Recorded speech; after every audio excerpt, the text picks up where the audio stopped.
Hi everyone, it is Monica here from TVandPopcorn.com, and this one is my long extended review of The Perfect Guy. And as a matter of fact, I don't know how long it's going to be. I'm just going to tell you my thoughts.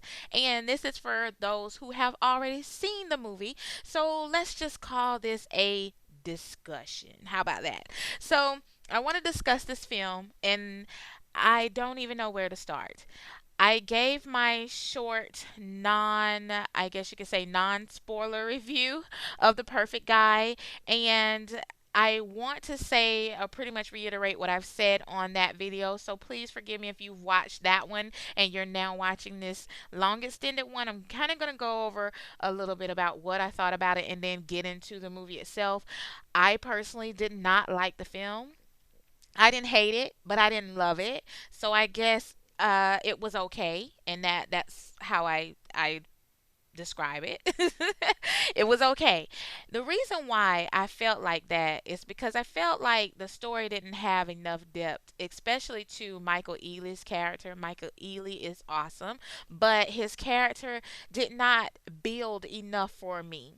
I felt overall that he was very annoying and being very childish about the situation, more so than I guess you could say that kind of scary, psychotic guy that you're wondering what in the heck is he about to do next.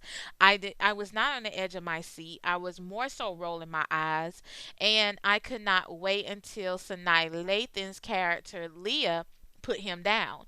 I didn't know what was going to happen, but I was not feeling how it was going. I was not feeling the direction. Now, when it came to Morris Chestnut's character, and this is Dave, he was Leah's love interest prior to Carter, and this is Michael Ealy's character coming into play. I felt like all of that was a little rushed to me.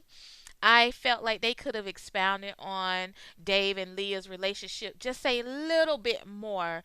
Maybe stretched it a little bit so you could kind of feel for the guy when she walked away and went with the other guy. And so to me, there wasn't enough of that to grip me and make me feel some kind of way other than wanting to slap Carter because he's being a dummy.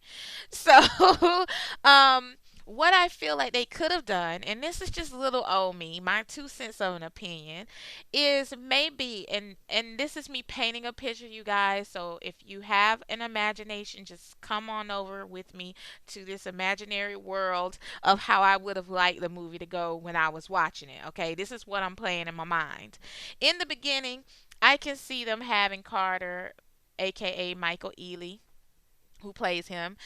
I can see them having him maybe showing something in his past or showing him doing something current. Maybe showing him, I don't know, slapping a woman or something, some flashbacks of something crazy. And then it moving forward and taking off with showing Leah and Dave and their relationship and then kind of piecing it together from there. Because as you know, and if since you're still listening to this review, and once again, this is a warning to anybody who hasn't seen the film, that I'm going into an in-depth type of discussion really quick, like about this, is that Michael Ealy, aka Carter. And I want to keep calling him by both of the names. I don't know why, but Carter's character, he commits what, two murders in this movie. And so it's kind of like, how in the world does a guy go from seemingly not having ever snapped before to then snapping? And then, of course, we find out through the detective, and let me tell you the detective's name. Hold on one second. I have his name here. Detective Hanson, who is played by Holt Macaulay, Colony. Y'all, I'm messing up his name. Okay, I'm not even gonna go there. Let's just forget I ever tried. But Detective Hanson in the film pulled up a file where they found out that Carter had changed his name legally. So Carter is not his real name. Now, of course, Carter admits early on in the film that he was adopted. Okay, so I don't know if that had anything to do with it or not. But under his old name, he was arrested a few times, but there was nothing really suspicious that was going on to really make the cops say, okay, we really have to, do something about this guy right now because we have proof that he's crazy. Now, something did come up about him having some type of bipolar, or something like that, but nothing really major. But he did send off a lot of red flags to Detective Hansen. So that made Detective Hansen kind of help and aid Leah throughout the process. But I really wanted to see that backstory come out. I really wanted them to really go there and make us believe that this guy is as crazy as he comes off to be, and then also kind of put you in that position to feel sorry for Leah long before she goes even further with him. Another thing that came to me when I was watching the movie that I was kind of like, okay, that's lame, is when he was at the house with her parents, Leah's parents. She took him to meet her parents on the 4th of July, and it just so happened to be her father's birthday. And I mean, it was kind of like that perfect nice guy scenario, really considerate of everyone else. And I know that Leah's father was trying to talk her or talk Carter into staying and watching the game the next day. And then Carter was like, well, no, I can't stay because I actually have two tickets and we're going, to see them play live. And the father freaks out. And oh, now he's all of a sudden just in love with him when at first he was kind of giving him the cold shoulder really badly. So that that was good. And also the part where Leah's mother wanted them to sleep, Leah and Carter to sleep in two separate rooms because her and daddy was not gonna have that, daughter sleeping with a dude, or being in the same bed with another dude in their house without them being married. Okay, so that was kind of the rule of thumb. And then Leah comes into the room and she's trying to kiss all on Carter and get something started, and Carter's like, hey, we're not doing this in your parents' house. And so he kind of moves her out, and basically tells her to go get in her own bed, which was a very nice scene. I really like that. It kind of puts you in the mind of, okay, this is a good dude. Okay, that was good. Good play up. But then here's where the mistake happened, in my opinion. Once again, my 2 cents of an opinion is the fact that when they got to the service station, this is the same night they're leaving the parents' house. So everything's going beautiful. And when they get to the service station, this guy is asking about the car, and he's happening to, be leaning in and speaking with Leah, just this random guy who's admiring the vehicle that Carter was driving. And then Carter basically snaps. The biggest problem with this whole situation here is the fact that, number one, this scene was given in the previews, which really sucks because this was the pivotal point that made Leah look at Carter differently and pretty much break it off with him from that scene on out. So that was kind of whack. And not only that, I felt like, and this is, let me rewind a second. Carter, on the ride there to the service station, he tells Leah that he loves her. So in my mind, to me, Carter's more so stupid than he is a psycho, because if you just told a woman that you love her, you're not going to, and you don't want to lose her, which you claim you don't, you're not going to just snap on some random dude who's leaning over in a car in which you cannot or do not know what he's discussing. He wasn't even hitting on your girl, and then you just gonna go beat the snot out the guy without any thought whatsoever. But yet you just told this woman that you love her, and you just told, you just pulled up in this car, and after all of that, being with her family and everything, you just go off. That's kind of dumb to me. It's more dumb than psychotic. Can I see that kind of playing into maybe some bipolar, issue or something? I don't know. It's so hard for me right now to even give an explanation for that. Now, in my mind, once again, you guys come on over to the imaginary world with me. What would I've imagined, or how would I imagine that have, played out and moving forward? I think, here's my opinion, they could have made this real juicy, gave Morris Chestnut a bigger role. He was in the movie, but it wasn't he wasn't in a big chunk of the movie, okay?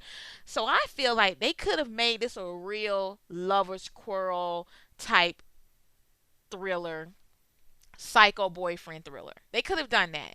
They could have brought Morris Chestnut back into the picture, and maybe he was trying to woo Leah, or there were certain things going on that she was, maybe Carter caught her in the days, and maybe he's thinking that he's not doing enough or he's not enough, and then that leads him up to a snapping moment. But up until that point of him snapping on that guy at the gas station, there was no lead up.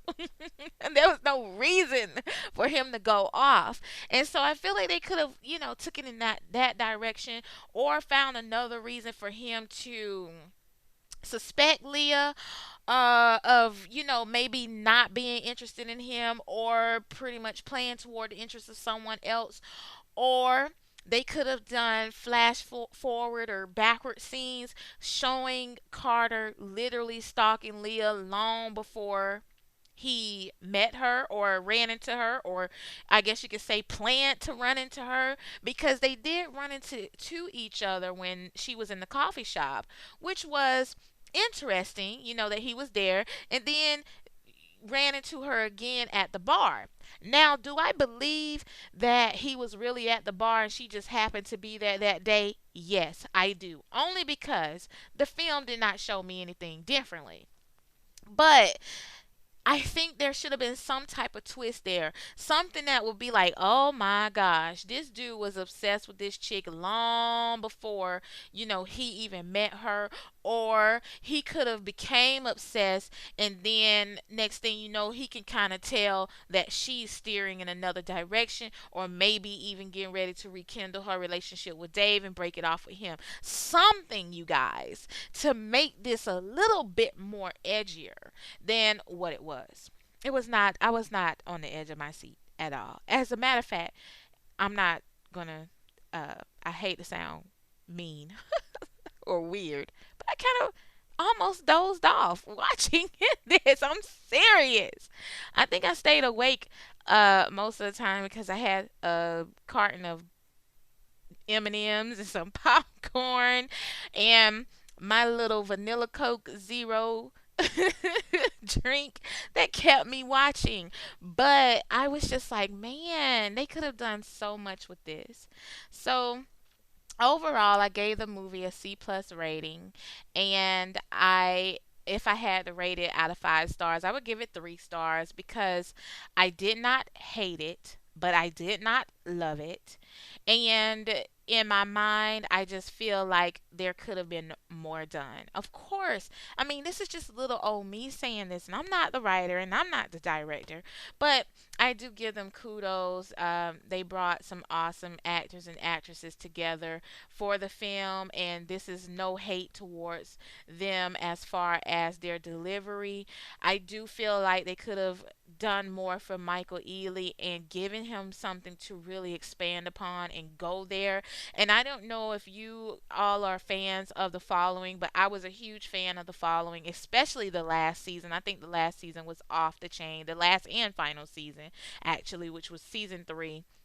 And Michael Ealy played a pretty scary, what in the world psychotic guy. Like, it really led up to that. Not only that, they did a great job digging into his backstory, so you kind of knew a little bit about why he was the way he was, and he played the heck out of that role. He was Theo in on The Following. And so when I saw that this movie was coming out, I was like, oh my gosh, Michael Ealy's continuing on the dark side of roles. And so I thought it was pretty cool. cool. So I had to go check out The Perfect Guy. So that's my 2 cents of it all.